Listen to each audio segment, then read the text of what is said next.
Calma, a Mas gente a não gente aguenta. a gente tem que fazer uns apontamentos Claro. aqui. Claro.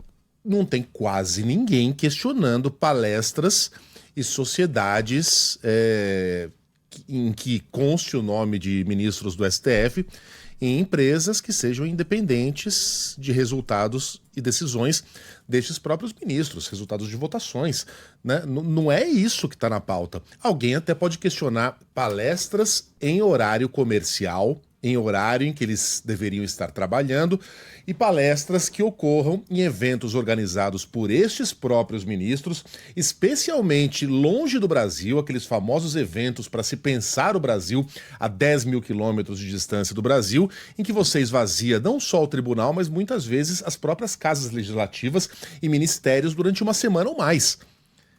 Não há nenhum forte questionamento a respeito de palestras. Me parece aí que o ministro Alexandre de Moraes, com todo respeito, está desviando o assunto. A gente está questionando carona em jatinho de empresário, a gente está questionando conversas que a gente não sabe o conteúdo com advogados de bancos importantes que estão sendo julgados por esse próprio ministro, a gente está questionando contratos fechados pelo próprio Alexandre de Moraes no caso da família dele, né, da esposa dele, exatamente no momento em que o outro contratante está sob suspeita e sob julgamento no Supremo Tribunal Federal. Essa é a linha condutora dessa conversa toda a respeito de código de ética. Não são as palestras, mas, se for o caso, discutamos sim as palestras. Sim. Sim, há algumas limitações. Em toda profissão tem as suas limitações. Nós não podemos aceitar alguns tipos de presentes de órgãos públicos ou de empresas. Não podemos. Né? Existe o nosso código de ética que a gente tem que cumprir aqui também. Né? Essa limitação imposta a ministros do Supremo é muito pequena, perto dos benefícios de você ser um ministro do Supremo Tribunal Federal, que talvez seja o melhor cargo do planeta.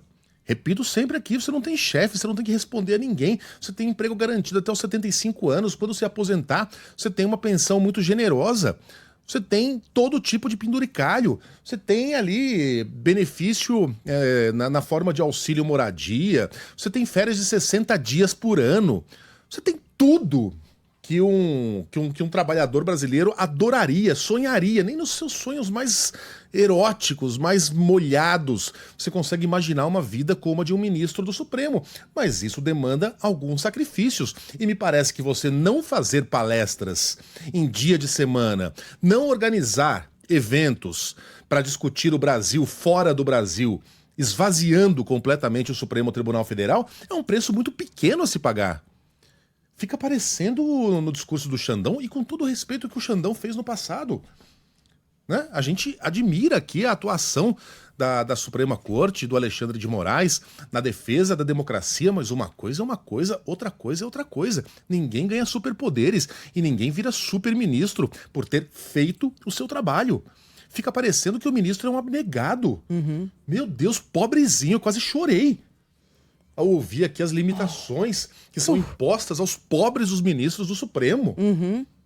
Não pode Mas fazer que papo nada. é esse? Não pode fazer nada, Não pode fazer só dar nada. aula e palestra. Porra, nada bonito esse. Aliás, hein? dar aula e palestra, que já é bastante coisa e muitas vezes rende um belo dinheiro mensal para ministros, né? E outra, não é isso que tá na pauta. Não é isso que está sendo discutido nesse momento. E ainda que fosse, não é, Megali? A gente está falando de alguém que foi indicado e, ao ser indicado e aceitar ser um ministro, aceita as condições todas, os benefícios e o ônus dessa posição. Ninguém obrigou a ser ministro, não. Pode não aceitar, sabia? Aliás, não só não obrigaram, como eles fizeram campanha Exatamente. para que fossem ministros, bateram todos eles lá de porta em porta no Senado Federal, pedindo votos para que fossem ministros. Esse é um ritual que todos eles cumpriram, todos eles queriam muito. Mas que conversa é? A gente não pode fazer nada. Escuta. Pobrezinho. E eu Oh, que entendo dó. que haja um ataque virulento, né, da extrema-direita, né, um ataque de gente muito esperta que está aproveitando esse momento para se voltar contra o Supremo Tribunal Federal. Mas, de novo, uma coisa é uma coisa, outra coisa é outra coisa. Não fossem as caronas, não fossem os contratos, não fossem os eventos fora do país, esse ataque não existiria. E eu acho que só em relação a... É da Desculpa. natureza também, né? Do que a gente não está falando de uma profissão que, se ele tiver contato com alguém envolvido em alguma investigação, em algum processo, não acontece nada. As decisões desses ministros, elas têm interferência direta nas nossas vidas. Claro. Na vida de todos os brasileiros. É da importância desse trabalho. Não é qualquer coisa. Não é... Tudo bem que fazer política é importante, mas não é só fazer política. Eles têm decisões práticas que afetam as vidas de todas as pessoas. Olha o tamanho disso. Põe a mão na consciência, né, para perceber que determinadas coisas não convém serem feitas. Por exemplo, no caso de palestra, só uma ponderação que eu acho que precisa ser feita, e isso sim precisa ser questionado. Quando se tratam de palestras contratadas por empresas que têm ações no Supremo relatadas pelo próprio ministro. Isso. Há um conflito, Aí. claro. Claro. Em caso de palestras assim. Qual é o cliente? Ele está recebendo cachê de quem por essa palestra? Esse é um questionamento pertinente em relação a palestras. Também não é toda e qualquer palestra, não, do ponto de vista ético, moral e de conflito de interesse. De novo, eu acho que as palestras são perfeitamente discutíveis, debatíveis. Mas o fato é que não é isso que está norteando essa discussão nesse instante. Não são as palestras. Esse é um assunto também delicado por causa disso. Por que razão aquele ministro está recebendo um valor que muitas vezes ultrapassa os 6 dígitos, né, algumas centenas de milhares de reais, para palestrar durante 1 hora? Tudo isso tem que ser questionado. Aliás, os próprios ministros, em defesa da corte, deveriam incentivar essa discussão e não repeli-la, como se fosse um ataque ao Supremo contra a instituição. Não é.